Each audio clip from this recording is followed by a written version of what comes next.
Hello friends, എല്ലാ ഉദ്യോഗാർത്ഥികൾക്കും competitive ക്രാക്കറിലേക്ക് സ്വാഗതം. ഞാൻ രാഖിൽ ആർ.എസ്.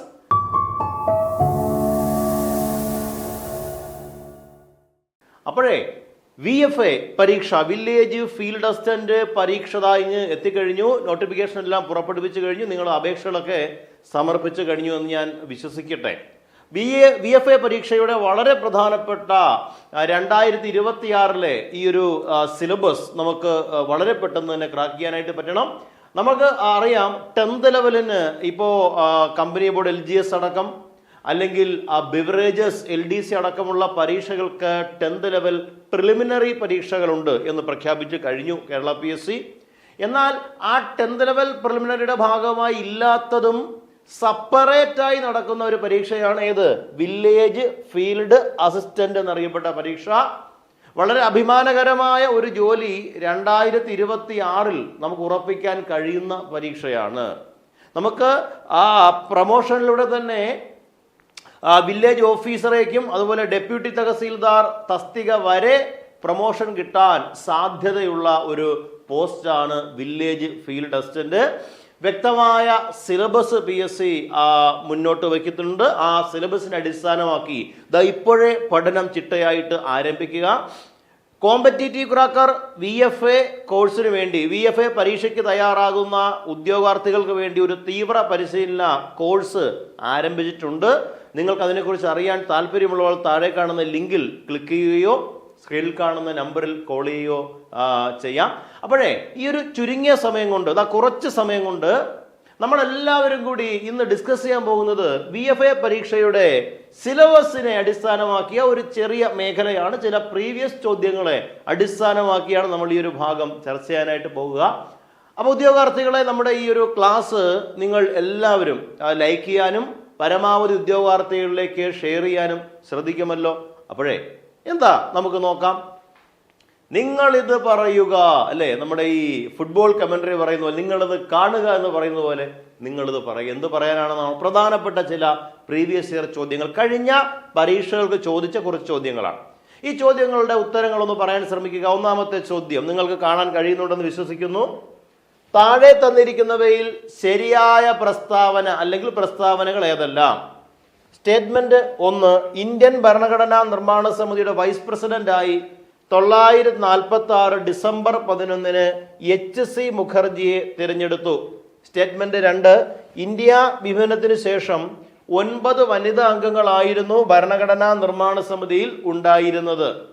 സ്റ്റേറ്റ്മെന്റ് 3, ഭരണഘടനാ നിർമ്മാണ സമിതിയുടെ flag committee chairman JB Kripalani ആയിരുന്നു. സ്റ്റേറ്റ്മെന്റ് 4, ഈ സഭയുടെ നിയമോപദേഷ്ടാവ് BN റാവു ആയിരുന്നു. 4 ഓപ്ഷനുകളുണ്ട്. നിങ്ങൾക്ക് ശരി ഉത്തരം പെട്ടെന്ന് കമന്റ് ചെയ്യാമോ? എത്ര പേര് വളരെ പെർഫെക്റ്റ് ആയി കമന്റ് ചെയ്യുന്നുണ്ടെന്ന് നോക്കാമല്ലോ. വളരെ പെട്ടെന്ന് ഇതിന്റെ ഉത്തരം നിങ്ങൾ ശരിയാകാം തെറ്റാകാം, നിങ്ങൾക്ക് തോന്നുന്നത് ഒന്ന് പെട്ടെന്ന് കമന്റ് ചെയ്യാമോ? അതിനുശേഷം നമുക്ക് അടുത്ത ക്വസ്റ്റ്യനിലേക്ക് പോകാം. ഓക്കെ, അപ്പൊ ഇവിടെ നമുക്ക് ഉത്തരങ്ങളിലേക്കൊന്ന് പരിശോധിച്ചാൽ, ഞാൻ ഈ വിശദീകരിക്കുന്ന സമയം കൊണ്ടൊന്ന് കമന്റ് ചെയ്യുക. 1, ഇന്ത്യൻ ഭരണഘടനാ നിർമ്മാണ സമിതിയുടെ വൈസ് പ്രസിഡന്റായി HC മുഖർജിയെ തിരഞ്ഞെടുത്തു. ശരിയാണ്, നമുക്കറിയാം. പക്ഷെ നമുക്കൊരു കൺഫ്യൂഷൻ ഉണ്ട്. എന്താണ്? 46 ഡിസംബർ 11 നമ്മൾ സാധാരണഗതിയിൽ പഠിക്കുന്നത്, നിങ്ങൾ ഈ റാങ്ക് ഫയലുകളൊക്കെ പരിശോധിക്കുമ്പോഴും ഡിസംബർ 11 ഡോക്ടർ രാജേന്ദ്ര പ്രസാദിനെ സ്ഥിരം പ്രസിഡന്റായി തിരഞ്ഞെടുത്തു എന്ന് കേട്ടിട്ടുണ്ട്. ശരിയല്ലേ? പക്ഷെ ഈ HC മുഖർജിയുടെ കാര്യം അങ്ങനെ കേട്ടിട്ടില്ല. അപ്പോൾ ശരിയാണോ എന്ന് ചോദിച്ചു കഴിഞ്ഞാൽ നമുക്കറിയാം, ഭരണഘടനാ നിർമ്മാണ സമിതിയുടെ സ്ഥിരം പ്രസിഡന്റ്, സ്ഥിരം ഉപാധ്യക്ഷൻ, നിയമോപദേഷ്ടാവ് തുടങ്ങിയ ഒഫീഷ്യൽസിനെ എല്ലാം, ചില പ്രധാനപ്പെട്ട ചുമതലക്കാരെ എല്ലാം, ഭാരവാഹികളെല്ലാം തിരഞ്ഞെടുത്തത് ഡിസംബർ 11 തന്നെയാണ്. അതുകൊണ്ട് വൈസ് പ്രസിഡന്റിനെ തിരഞ്ഞെടുത്തത് ഡിസംബർ 11 HC മുഖർജിയാണ് അദ്ദേഹം എന്ന സ്റ്റേറ്റ്മെന്റ് ശരി. ഒന്നാമത്തത് ശരിയാണെന്ന് മനസ്സിലാവുന്നുണ്ടോ? 2, ഇന്ത്യ വിഭജനത്തിന് ശേഷം 9 വനിതാ അംഗങ്ങളായിരുന്നു ഭരണഘടനാ നിർമ്മാണ സമിതിയിൽ ഉണ്ടായിരുന്നത്. ഇന്ത്യ വിഭജനത്തിന് ശേഷം 9 വനിതാ അംഗങ്ങൾ. അപ്പോൾ ഭരണഘടനാ നിർമ്മാണ സമിതിയിലെ വനിതാ അംഗങ്ങളെ കുറിച്ച് ധാരണ ഉണ്ടെങ്കിൽ നിഷ്പ്രയാസം കണ്ടെത്താൻ കഴിയുന്ന ഒരു സ്റ്റേറ്റ്മെന്റ് ആണ്. കാരണം നമ്മൾ ഭരണഘടനാ നിർമ്മാണ സമിതിയിലെ ആകെ വനിതകളുടെ എണ്ണം എത്രയെന്ന് ചോദിക്കുമ്പോൾ നമ്മൾ കേട്ടിട്ടില്ലേ? 17 വനിതകളായിരുന്നു. 17 വനിതകൾ.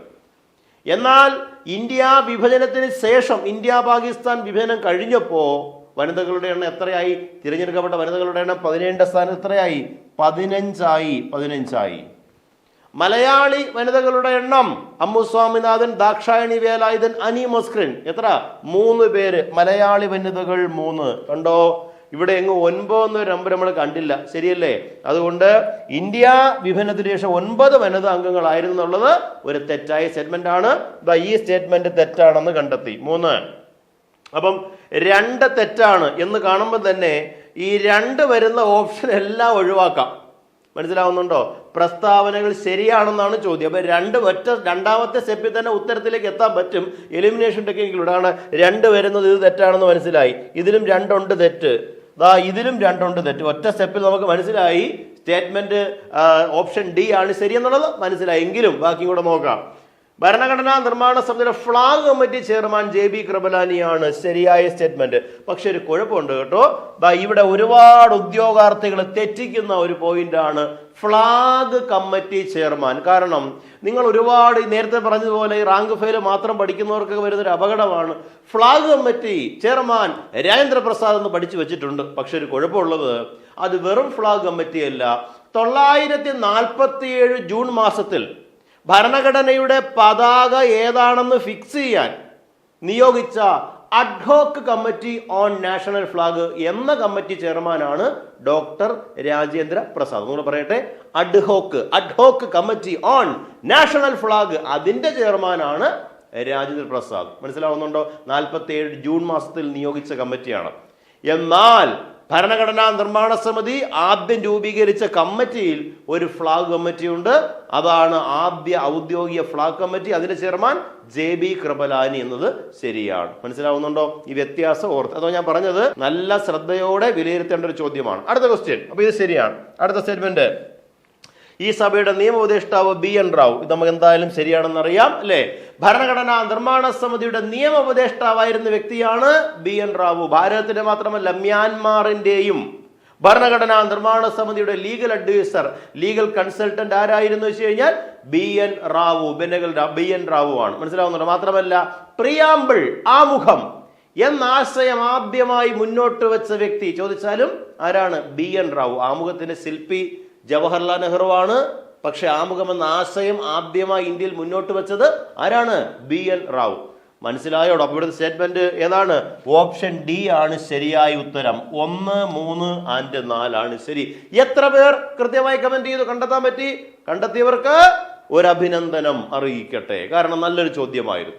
ശരി, അടുത്ത ക്വസ്റ്റിലേക്ക് നമുക്കൊന്ന് പോയാൽ നോക്കുക. ജവഹർലാൽ നെഹ്റു മുന്നോട്ട് വെച്ച ലക്ഷ്യപ്രമേയത്തെ തെറ്റ്, നിയമവിരുദ്ധം, അപക്വമായത്, ദാരുണമായത്, അപകടകരം എന്നൊക്കെ വിശേഷിപ്പിച്ച ഭരണഘടനാ നിർമ്മാണ സഭ അംഗം ആരായിരുന്നു? Option A Mukundaram Rao Jayakar, option B KM Munshi, option C Alladi Krishnaswami Iyer, option D ഇവരാരുമല്ല. എന്ത് തോന്നുന്നു? ലക്ഷ്യപ്രമേയമെന്ന് കേൾക്കാത്തതായി PSC പഠിക്കുന്ന ഒരു ഉദ്യോഗാർത്ഥി ഉണ്ടായിരിക്കില്ല. കാരണം നമുക്കറിയാം നമ്മുടെ ഭരണഘടന ആമുഖത്തിന്റെ ആദ്യ രൂപത്തിന്റെ പേരാണ് ഒബ്ജക്റ്റീവ് റെസൊല്യൂഷൻ, ലക്ഷ്യപ്രമേയം. ശരിയല്ലേ? ലക്ഷ്യപ്രമേയം ഭാവി ഇന്ത്യൻ ഭരണഘടനയുടെ ലക്ഷ്യങ്ങളും അന്തസത്തയും ഉൾക്കൊള്ളുന്ന ഒരു കരട് രേഖയായിരുന്നു, പ്രഖ്യാപനമായിരുന്നു ലക്ഷ്യപ്രമേയം. ലക്ഷ്യപ്രമേയം ഭരണഘടനാ നിർമ്മാണ സമിതിയിൽ അവതരിപ്പിച്ചത് ആര് എന്ന്? അവതരിപ്പിച്ചത് ആരാണെന്നാ ക്വസ്റ്റ്യൻ തന്നെ പറയുന്നുണ്ട്. ജവഹർലാൽ നെഹ്റു മുന്നോട്ട് വെച്ചു എന്ന് ആൾറെഡി പറയുന്നുണ്ട്.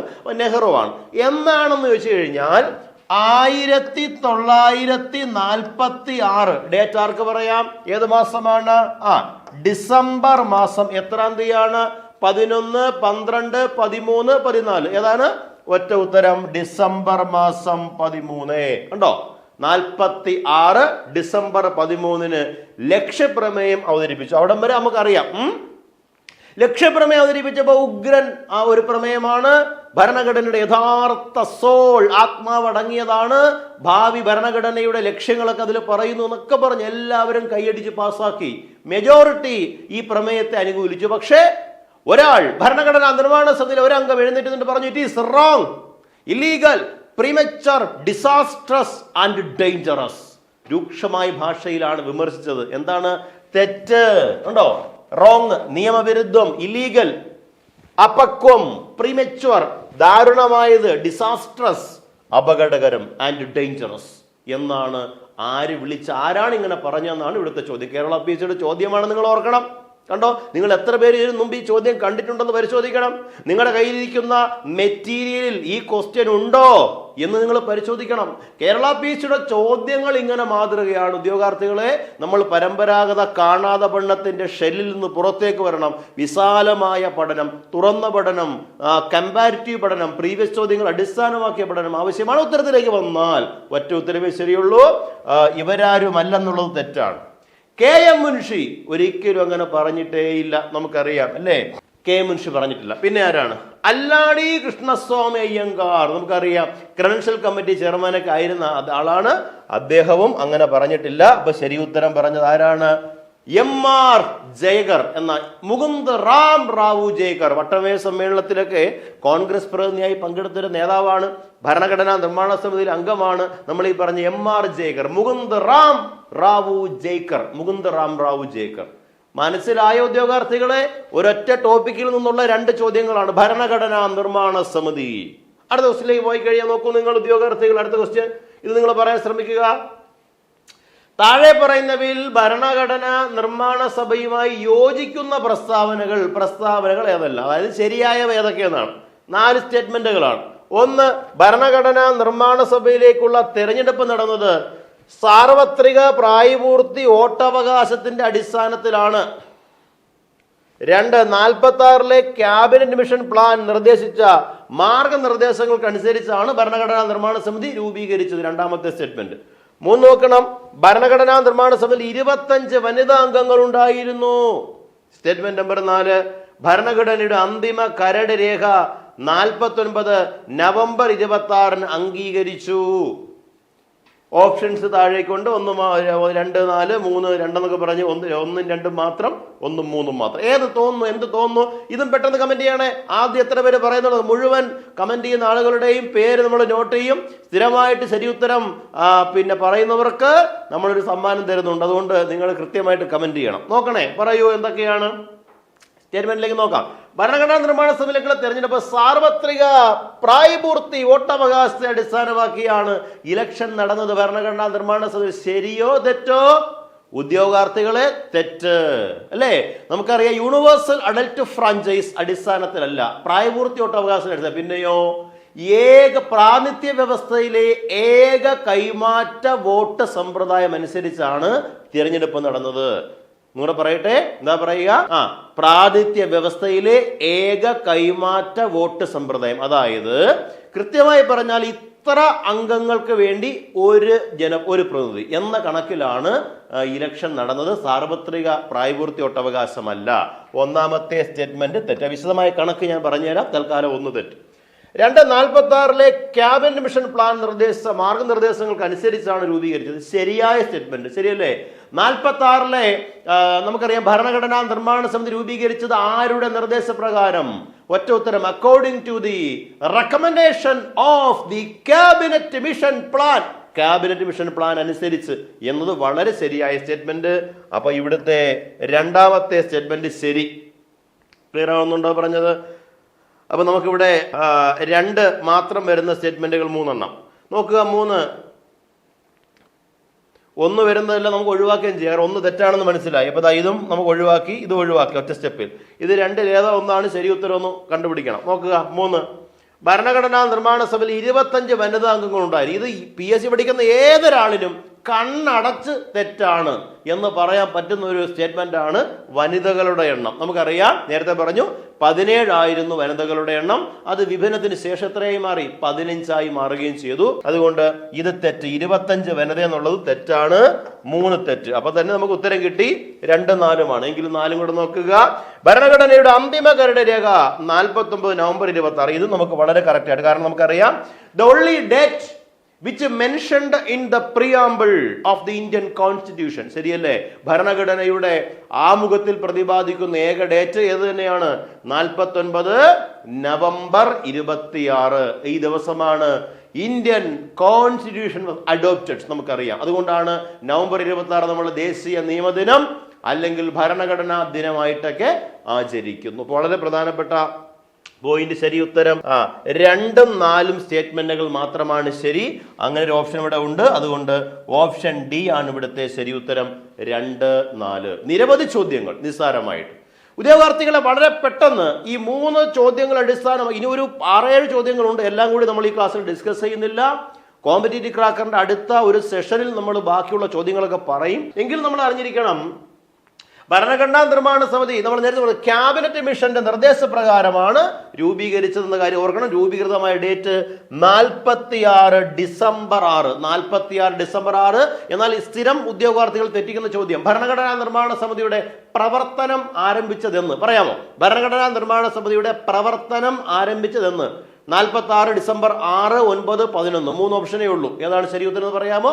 6 അല്ല. അവിടുത്തെ ഉത്തരം പ്രവർത്തനം ആരംഭിച്ചത് ചോദിച്ചു കഴിഞ്ഞാൽ ഏത് മാസമാണ്? ഡിസംബർ 9. ഡിസംബർ 9-നാണ് പ്രവർത്തനം. കാരണം ആദ്യ സമ്മേളനം കൂടുമ്പോഴല്ലേ പ്രവർത്തനം ആരംഭിക്കുക? ഡിസംബർ 9. മറന്നു പോകരുത്, പ്രധാനപ്പെട്ട പോയിന്റ്. ഡിസംബർ 9 ഭരണഘടനാ നിർമ്മാണ സമിതിയിലേക്ക് ആദ്യ യോഗം ചേർന്ന അന്നാണ് പ്രവർത്തനം ആരംഭിച്ചത്. ഡിസംബർ 9 ആണ്. ആദ്യ സമ്മേളനത്തിൽ പങ്കെടുത്തവരുടെ എണ്ണം 207. ഇവിടെ ശ്രദ്ധിക്കേണ്ട കാര്യം, ആദ്യ സമ്മേളനത്തിൽ പങ്കെടുത്തത് 207 പേർ. ഓക്കെ, ആദ്യ സമ്മേളനത്തിൽ പങ്കെടുത്ത വനിതകൾ എന്ന് ചോദിക്കുമ്പോൾ ഉദ്യോഗാർത്ഥികളെ അത് 9. മറന്നു പോകരുത്. ആദ്യ സമ്മേളനത്തിൽ പങ്കെടുത്ത വനിതകളുടെ എണ്ണം 9. ആകെ വനിതകളുടെ എണ്ണം 17. ഇന്ത്യ വിഭജനത്തിന് ശേഷം എത്ര? ഇവിടെ പഠിച്ചതാണ് 15. മലയാളി വനിതകളുടെ എണ്ണം 3. ഇതെല്ലാം വനിതകളുടെ അംഗസംഖ്യയാണ്, ഓർത്തിരിക്കണം. ആദ്യ സമ്മേളനത്തിൽ 9 വനിതകളാണെന്ന് അവിടെ ഓർത്തിരിക്കണം. ആദ്യ സമ്മേളനത്തിൽ പങ്കെടുത്ത വനിതകളുടെ എണ്ണം എത്രയാണ്? 9 ആണ്. മുസ്ലിം ലീഗ് ബഹിഷ്കരിച്ചിരുന്നു ഈ സമ്മേളനം. ഭരണഘടനാ നിർമ്മാണ സമിതിയുടെ ആദ്യ യോഗം ചേർന്നത് എവിടെ വെച്ചാണെന്ന് ചോദിച്ചാൽ എവിടെയാണ്? ന്യൂഡൽഹിയിലെ കോൺസ്റ്റിറ്റ്യൂഷൻ ഹാൾ, അതായത് പാർലമെന്റ് മന്ദിരത്തിലെ എന്താണ് central hall, Indian parliament central ഹാളിൽ വെച്ചിട്ടാണ് യോഗം ചേർന്നത്. ആദ്യമായി അഭിസംബോധന ചെയ്തത് JB കൃപലാനിയാണ്. താൽക്കാലിക അധ്യക്ഷൻ നമുക്കറിയാം ആരാണ്? സച്ചിദാനന്ദ സിൻഹ. ഏറ്റവും പ്രായം കൂടിയ വ്യക്തിയെ താൽക്കാലിക പ്രസിഡന്റാക്കി. തെരഞ്ഞെടുപ്പ് നടന്നത് വളരെ പ്രധാനപ്പെട്ട പോയിന്റ്. നമ്മുടെ നേരത്തെ പരീക്ഷയുടെ ചോദ്യം പറഞ്ഞു, പ്രായപൂർത്തി വോട്ടവകാശം അടിസ്ഥാനമാക്കിയല്ല. നോക്ക്, തെരഞ്ഞെടുപ്പ് നടന്നത് ജനസംഖ്യ ആനുപാതികമായി ഓരോ നാട്ടുരാജ്യത്തിനും അല്ലെങ്കിൽ നാട്ടുരാജ്യങ്ങളുടെ കൂട്ടത്തിനും സീറ്റുകൾ അനുവദിക്കുകയുണ്ടായി എന്നാണ്. 1:10 ലക്ഷം എന്ന കണക്കിനാണ്. 10 ലക്ഷം ജനങ്ങൾക്ക് ഒരു ജനപ്രതിനിധി എന്ന അടിസ്ഥാനത്തിലാണ് സീറ്റുകൾ അനുവദിച്ചത്. ഇനി ഇലക്ഷനിലേക്ക് വന്നു കഴിഞ്ഞാൽ ആകെ അംഗസംഖ്യ 389. അതിൽ 396 പേർ നാട്ടുരാജ്യങ്ങളിൽ, ബാക്കി 396 പേർ ബ്രിട്ടീഷ് ഇന്ത്യയിൽ നിന്നും, 93 പേരാണ് നാട്ടുരാജ്യങ്ങളെ. ചോദിക്കാം, ഭരണഘടനാ നിർമ്മാണ സമിതിയിൽ പ്രിൻസിപ്പൽ സ്റ്റേറ്റ് അല്ലെങ്കിൽ നാട്ടുരാജ്യങ്ങളെ പ്രതിനിധീകരിച്ചുണ്ടായിരുന്നവരുടെ എണ്ണം എത്രയാണ്? 93 ആണ് എന്നൊക്കെ നിങ്ങൾ ഓർത്തിരിക്കണം. പിന്നെ ഓർത്തിരിക്കേണ്ടത് പിന്നീട് ജനസംഖ്യ ആനുപാതികമായിട്ട് തിരഞ്ഞെടുപ്പ് നടന്നതാണ്. ഏതു രീതിയിലാണ്? പ്രായപൂർത്തി വോട്ടവകാശമല്ല, പിന്നെ ഏത് രീതിയാണ് നോക്കണേ? ആനുപാതിക പ്രാതിനിധ്യ വ്യവസ്ഥയിലെ ഏക കൈമാറ്റ വോട്ട് സമ്പ്രദായം. ഈ പോയിന്റ് പഠിച്ചു വെക്കണം. പരീക്ഷയ്ക്ക് നിരവധി തവണ ചോദിച്ചതാണ്. ഭരണഘടനാ നിർമ്മാണ സമിതിയിലേക്കുള്ള ഇലക്ഷൻ തിരഞ്ഞെടുപ്പ് നടന്നത് എന്തടിസ്ഥാനത്തിൽ? ആനുപാതിക പ്രാതിനിധ്യ വ്യവസ്ഥയിലെ ഏക കൈമാറ്റ വോട്ട് സമ്പ്രദായം. ആനുപാതിക പ്രാതിനിധ്യ വ്യവസ്ഥയിലെ ഏക കൈമാറ്റ വോട്ട് സമ്പ്രദായത്തെ അടിസ്ഥാനമാക്കിയാണ് എന്ത് നടന്നത്? ഇലക്ഷൻ നടന്നത് എന്ന കാര്യം കൂടി നമ്മളിവിടെ ഓർത്തിരിക്കണം. ഇനി ഓർത്തിരിക്കേണ്ട മറ്റൊരു പ്രധാനപ്പെട്ട പോയിന്റ് ആണ്, ഭരണഘടനാ നിർമ്മാണ സമിതിയിലേക്ക് നടന്ന തെരഞ്ഞെടുപ്പിൽ ഭൂരിഭാഗം സീറ്റുകളും വിജയിച്ച, അതായത് 82% സീറ്റുകൾ വിജയിച്ച രാഷ്ട്രീയ പാർട്ടിയാണ് ഏത്? INC, Congress party. കാരണം ഇന്ത്യയുടെ ദേശീയ പ്രസ്ഥാനത്തിന്റെ മുന്നണി പോരാളിയായിരുന്ന ഒരു സംഘടന കോൺഗ്രസ് ആണ്. 82% സീറ്റുകളാണ് എന്ന കാര്യം കൂടി നമ്മളിവിടെ ഓർത്തിരിക്കണം. ശരിയാണല്ലോ? അപ്പോ ഭരണഘടനാ നിർമ്മാണ സമിതിയുടെ പ്രധാനപ്പെട്ട ചില ചോദ്യങ്ങളും അവയുമായി ബന്ധപ്പെട്ട ഉത്തരങ്ങളുമാണ് നമ്മൾ ഡിസ്കസ് ചെയ്തത്. പ്രിയ ഉദ്യോഗാർത്ഥികളെ, കോമ്പറ്റീറ്റീവ് ക്രാക്കർ മുന്നോട്ട് വയ്ക്കുന്ന വളരെ പ്രധാനപ്പെട്ട കോഴ്സ് നമ്മൾ കാത്തിരുന്ന village field assistant revenue department category number 571/2025 പരീക്ഷയുടെ നോട്ടിഫിക്കേഷൻ വന്ന കാര്യം നമ്മൾ ഈ ക്ലാസിന്റെ തുടക്കത്തിലേ പറഞ്ഞിരുന്നു. ഇനി അമാന്തിക്കേണ്ടതില്ല, പൊരിഞ്ഞ പോരാട്ടം ആരംഭിക്കണം. ഓരോ നിമിഷവും നിങ്ങൾ ജോലിക്ക് വേണ്ടിയുള്ള പരിശ്രമങ്ങൾ തുടരുക തന്നെ വേണം. പുതിയ ബാച്ച് സ്റ്റാർട്ട് ചെയ്യുകയാണ്. നമുക്കറിയാം എക്സൈറ്റിംഗ് ഓഫറുമായിട്ടാണ്. നിങ്ങൾക്ക് ഈ ഓഫർ ലഭിക്കാനായിട്ട് താഴെ കാണുന്ന ലിങ്കിൽ ക്ലിക്ക് ചെയ്യുക, അല്ലെങ്കിൽ സ്ക്രീനിൽ കാണുന്ന നമ്പറിൽ കോൾ ചെയ്യുക. നിങ്ങൾ വില്ലേജ് ഫീൽഡ് അസിസ്റ്റന്റ് ആയി കഴിഞ്ഞു എന്ന് ഉറപ്പിക്കുക. പൊരിഞ്ഞ പോരാട്ടത്തിലേക്ക് നയിക്കപ്പെടുക. മറ്റൊരു പ്രധാനപ്പെട്ട ക്ലാസ്സിൽ VFAയുടെ മറ്റൊരു ടോപ്പിക്കുമായി ബന്ധപ്പെട്ട് വീണ്ടും കാണാം പ്രിയ ഉദ്യോഗാർത്ഥികളെ. ബൈ.